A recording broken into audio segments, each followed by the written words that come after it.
ఓం నమో శ్రీ లక్ష్మీ వెంకటేశ్వరాయ శ్రీ మహాగణాధిపతియే నమః.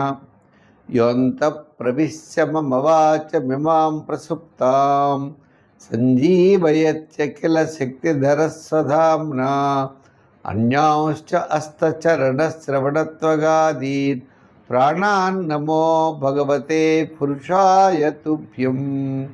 ప్రేక్షకుల నమస్కారాలు తెలియజేస్తూ మనం ఈ వారం అంటే జూలై 5 నుంచి జూలై 11 వరకు ఉన్నటువంటి గ్రహాల యొక్క పరిస్థితిని అనుసరించి మనం ఈ యొక్క వారం మనం ఏ రాశుల వారికి ఎలా ఉంటుంది, ఏ సులభమైన పరిహారాలు మనం చేయాలి, తద్వారా మనం ఇబ్బందుల్ని ఏ విధంగా నివారించవచ్చు, ప్రోత్సాహంతో ముందుకు ఏ విధంగా వెళ్ళాలి అనేటువంటి విషయాన్ని మనం ప్రతి ఒక్కరూ తెలుసుకుని ఆచరించి తద్వారా మనం మంచి విషయాలను స్వీకరించి ముందుకు వెళతాం. మరి ఈ రాశుల్లో ముందుగా మరి మా యొక్క యూట్యూబ్ ఛానల్ ముందర సబ్స్క్రైబ్ అవ్వండి. పుల్లెల సత్యనారాయణ అనే యూట్యూబ్ ఛానల్ ఉంటుంది, దాంట్లో భాగవతం ప్రసారం అవుతుంది, షార్ట్స్ పెడతాం, అనేకమైనటువంటి కార్యక్రమాలన్నీ కూడా చేస్తూ ఉంటాం. ప్రతి ఒక్కరు కూడా తప్పనిసరిగా చూడండి. ఇంకా మూడవది విషయం ఏంటి అంటే, ఈ వారం ముందుగా మన గ్రహాల యొక్క పరిస్థితులను అనుసరించి మేషరాశి గురించి తెలుసుకుందాం. కర్కాటక రాశి వారికి అష్టమంలో చంద్రుడు, నవమ, దశమ, ఏకాదశి స్థానాల్లో సంచారం. అంటే వార ప్రారంభం తప్ప మిగిలిన టైం అనుకూలంగా ఉండేటువంటి పరిస్థితులు ఉన్నాయి. ఈ రాశి వారికి ద్వితీయంలో శుక్రుడు ఉన్నాడు. విందులు వినోదాల్లో పాల్గొంటారు, సమయానికి భోజనము, మంచి అవకాశాలు ఇవన్నీ ఉంటాయి. కానీ మీ యొక్క పనుల్లో రూపాయికి రూపాయిన్నర ఖర్చు అయ్యే అవకాశాలు ఉన్నాయి. ప్రతి పని కూడా నిదానంగా చేయాలి. బంధుమిత్రులు చాలా ఇబ్బంది పెట్టేటువంటి పరిస్థితులు ఉన్నాయి. అంటే అనవసరంగా వ్యయం, శుభరూపమైనటువంటి వ్యయం ఖర్చు అయిపోతుంది. ఏదో పని చేయడం, ఉన్న డబ్బులు ఖర్చు అయిపోవడం, దాచుకున్న డబ్బులన్నీ కూడా ఖర్చు అయ్యేటువంటి పరిస్థితులు అయితే తప్పనిసరిగా కనపడుతున్నాయి. ఇంకా ఉద్యోగపరంగా చూస్తాం, పనంతా మంచిగా చేయిస్తారు, కీర్తి ప్రతిష్టలు వేరే వాళ్ళకి వెళ్తాయి. ఆఫీసర్ గారి కీర్తి ప్రతిష్టలు, వర్క్ అంతా మంది. ఒక రాజకీయ పరంగా వెళ్ళామా, మనమంతా పనిచేస్తాం, వాళ్ళు వేరే.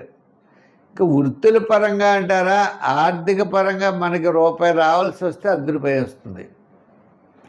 వ్యాపార పరంగా కూడా ఎక్కువ శ్రమ పడితే కానీ వ్యాపార ఆర్థిక లావాదేవీల్లో డెవలప్మెంట్స్ కనపడలేదు.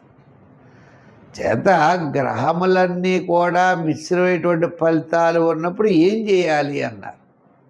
నవగ్రహ ప్రదక్షిణ చేయాలి, శివారాధన చేయాలి, శివుడికి చుట్టూ తిరగడం, ప్రదర్శనాలు చేయడం, ఏదో మనకు తోచినటువంటిది పట్టుకెళ్ళి శివుడికి సమర్పించుకోవడం. ఏది ఉంటే అది ఫలం పత్రం తోయం అన్నారు. అందుకనే ఏదుంటే అది ఇవ్వయ్యా. ఎక్కువ ఏదో ధనం కదా అని చెప్పి ఎక్కువ కొబ్బరికాయ ₹50 ఇటు కొనక్కర్లేదు. కొంటే దేవుడు ఏదో మెచ్చుకుంటాడని అనుకోకు. దేవుడికి ఏం అవసరం లేదు. నీ యొక్క మనోపుష్పాన్ని నువ్వు సమర్పించాలి. భక్తిగా నీ యొక్క పుష్పాన్ని నువ్వు సమర్పిస్తే నీకు విజయం తప్పనిసరిగా వస్తుంది. అంటే దేవుణ్ణి ఎందుకు పూజించాలి అంటే, పాజిటివ్ వైబ్రేషన్స్ కోసం పూజించాలి.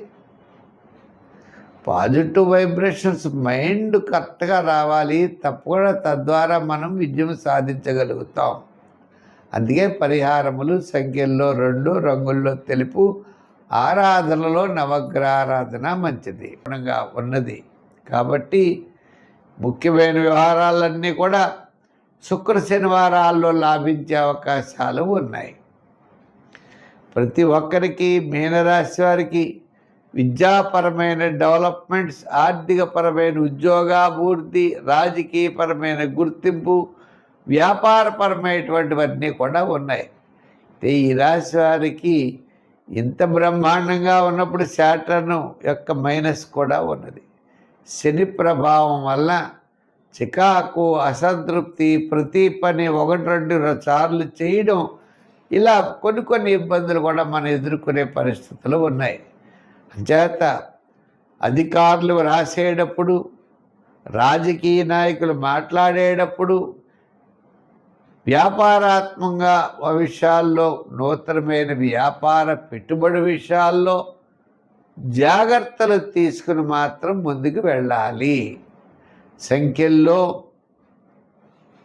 3 వాడండి. ఆరాధనలు వెంకటేశ్వర స్వామి వారిని, విష్ణువుని బాగా ఆరాధించండి, మంచి ఫలితాలు ఉంటాయి. స్వస్తి. ఈ కార్యక్రమాన్ని మీరు చూసి ప్రతి ఒక్కరు కూడా ముందర మా ఛానల్ సబ్స్క్రైబ్ చేసుకోండి, లైక్ చేయండి, షేర్ చేస్తూ ఉండండి. మా యొక్క ఛానల్లో భాగవతం పెట్టాం. ఇప్పటికప్పుడే 90 భాగాలు పైన భాగవతం పెట్టాం. ప్రతిరోజు కూడా భాగవతం పెడుతున్నాం, చూడండి. ఆ భాగవతాన్ని 10 మందికి అందివ్వండి.